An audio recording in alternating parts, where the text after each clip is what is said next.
Assalamualaikum warahmatullahi wabarakatuh. We are from Group 11 and we will explain about demographic transition. My name is Nur Aida Nabila binti Muhammad Kamal. My matric number is 285678. Okay. What is demographic transition?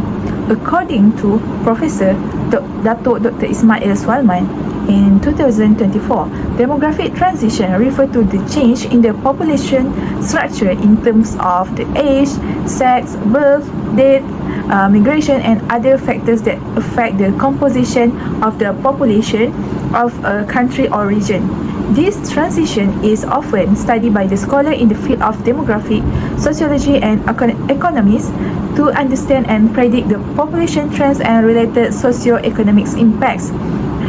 The concept of the demographic transition is also to help us to understand how the population and birth and death rates change as societies develop economically and socially. This process highlight how living conditions, healthcare, and the cultural attitudes improve over the time. The demographic transition model (DTM) shows how population transition from high birth and death rates to lower and more stable level.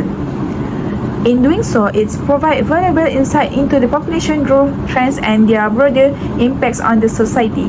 According to the Yadav and Drew in 2023, the originally demographic transition model usually consists of 4 stages and was created by Warren Thompson in 1929, and later some researchers add a 5 stage. So in stage 1, known as the high fluctuation stage, both birth and death rates are very high, leading to minimal population growth.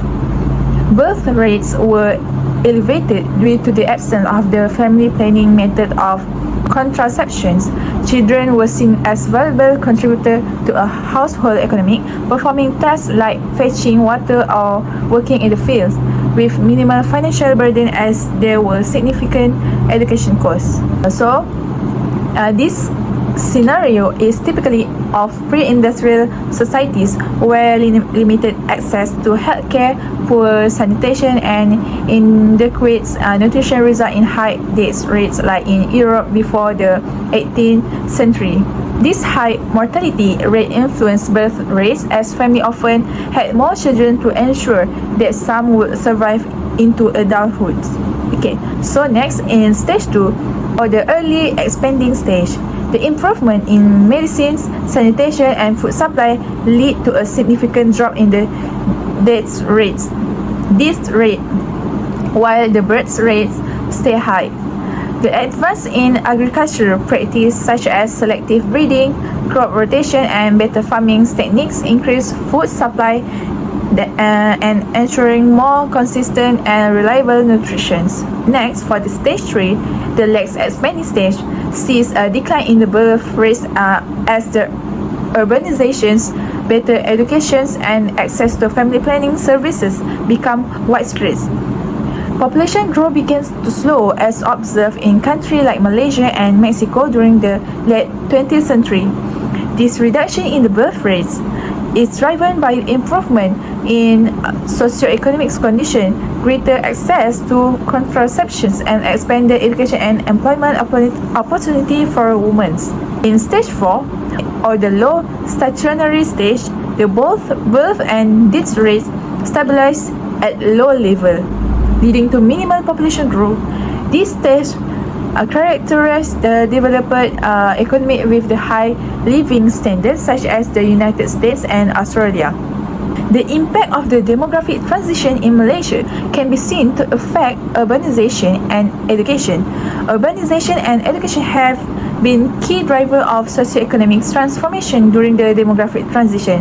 As city expanded, lifestyle change become more prominent, with formal education emerging as a key priority. Assalamualaikum, my name is Nuzakira binti Zulkifli and my matric number is 285232. I will be continuing with the demographic transition in developed economies. Demographic transition is a key concept in understanding the shift in population dynamics and their socioeconomic implications. In developed economies such as Japan, France, Germany, and Italy, this transition showcased the shift from high birth and death rates to lower and stable rates over time. As healthcare, education, and family planning become accessible to everyone, families are choosing to have fewer kids. And it is not just about access. Women playing a bigger role in education and the workforce means they are delaying marriage and childbirth. Take Japan, for instance, their fertility rate has dropped below the replacement level of 2.1 children per woman. That is why their population is actually shrinking. On the flip side, people are living longer thanks to better healthcare. In Japan, 29% of the population is now 65 and older. That is almost one third of the country. While it shows how far we have come in living standards, it also means big challenges like labor shortage and increased demand for healthcare and pensions. Research shows that in advanced economies where child mortality is low, parents naturally shift their focus to having fewer kids and investing more resources in each one. This shift mirrors the rise in living standards and access to healthcare that comes with development. Moving on to the socio-economic impacts, in earlier stages of the transition, many countries experienced what is called the demographic dividend, a golden period when there were lots of workers and fewer dependents. It fueled economic growth in places like the US during the mid 20th century. But as countries move into later stage, that dividend fades away. Instead, they face aging populations and shrinking workforce, which strain pensions, healthcare system, and public resources. Germany, for example, has raised the retirement age and reformed taxes to keep things running smoothly. The policy responses to demographic challenges, uh, developed economies have introduced various measures to address the implications of demographic transition. These include promoting automation, offering incentive for higher fertility rates, and recruiting skilled immigrants. Nevertheless, structural obstacles such as excessive regulatory frameworks continue to hinder the effectiveness of this initiative. In conclusion, the demographic transition in developed economies shows the relationship between population changes and the socio-economic development. While these countries benefit from stable population growth and high living standards, they face pressing challenges such as aging populations and labor shortage. To ensure long-term development, policymakers must implement comprehensive strategies that balance economic stability with social needs. By doing so, developed economies can navigate demographic transitions effectively and sustain their progress. That is all from me. Assalamualaikum and good day everyone. My name is Nur Syuhada binti Muhammad Rosli and my matrix number is 288021. I will explain about demographic transition in developing economies. Demographic transition describes the shift from high birth and death rates to lower rates as a country develops.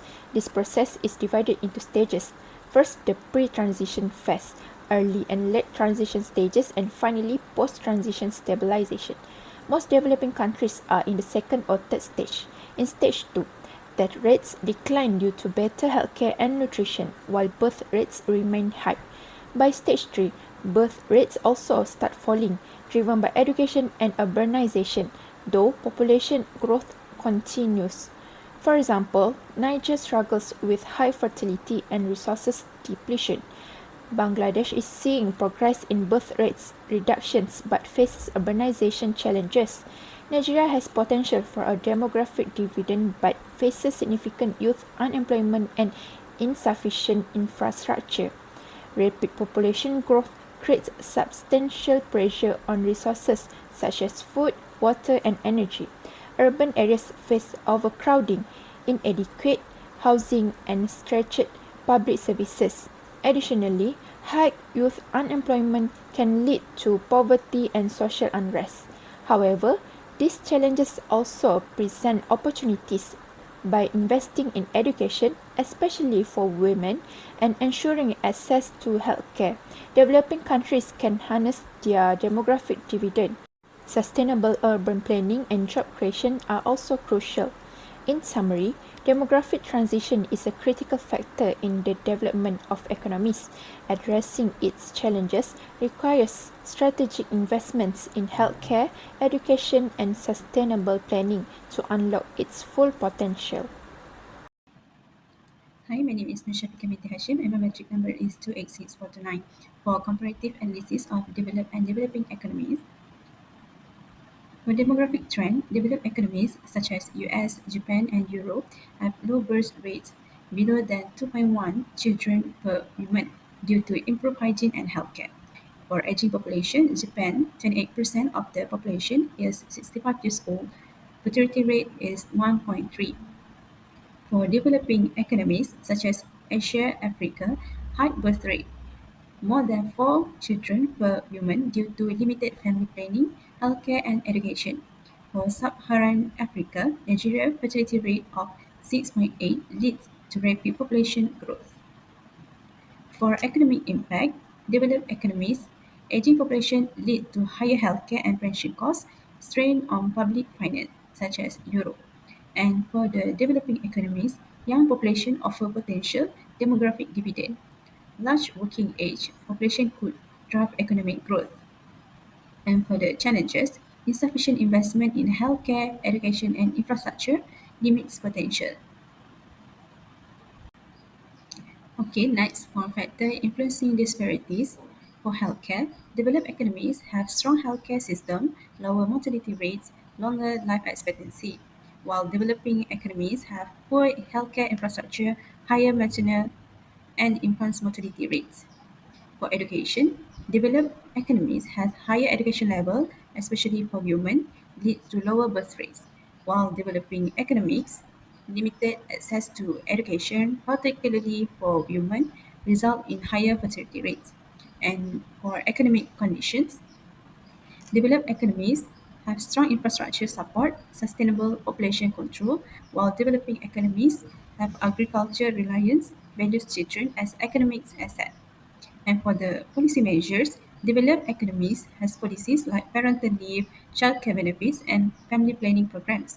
While for developing economies, the cultural and practical barriers hinder population control measures. Hi, Assalamualaikum. My name is Muhammad Najmuddin Aksan. My metric number is 28576. So, I will present about the challenges and policy implication. For the development economies that most the developed countries, which are mainly in the post-transition, face the experience the problem of an increasing percentage of the elderly people. So, this increase the dependency ratio stems from lower birth rates and higher life expectancy. So aging population increasing the dependency ratios. So next, labor shortage and slower economic growth. That developing nation face a variety difficulties that many which are in the early late stages of this transition. Infrastructure, healthcare, and education and natural resources are all under due the rapid population growth. So the in developed economies policy must focus on mitigate the effect of aging population and shrinking workforce. So for the developing countries, the rapid population growth, science, structure, education, and healthcare, rapid urbanization leads to overcrowded cities, inadequate housing, and environmental degradation. For policy implication for developed economies, the first point is encourage higher birth rates through a family friendly policies. The second point is implement immigration policies to address labor shortage and reform pension system and adapt healthcare to an aging population. For the developing in countries, we need to invest in education, healthcare, and family planning. So and also we have to create job for youth through the vocational training and entrepreneurship support like Tibet. So and last, develop sustainable urban infrastructure and environmental policies. So, as a conclusion, demographic transition provide a crucial lens for analyzing how the population dynamics involve with societal development. It's marked a transition from having high birth and death rates in pre-industrial society to maintain lower and more stable rates in advanced industrialized nations. Even though this phenomenon occur globally, it presents unique threats and challenges in both developed and developing countries. In advanced economy, the demographic transition has reached more advanced phase marked by older population, declining birth rates, and decreasing labor forces. Ultimately, effectively navigating demographic transition with force policies can turn challenge into opportunity, promoting sustainable economic growth and ensuring long-term stability within society worldwide. That's all from our group. Thank you.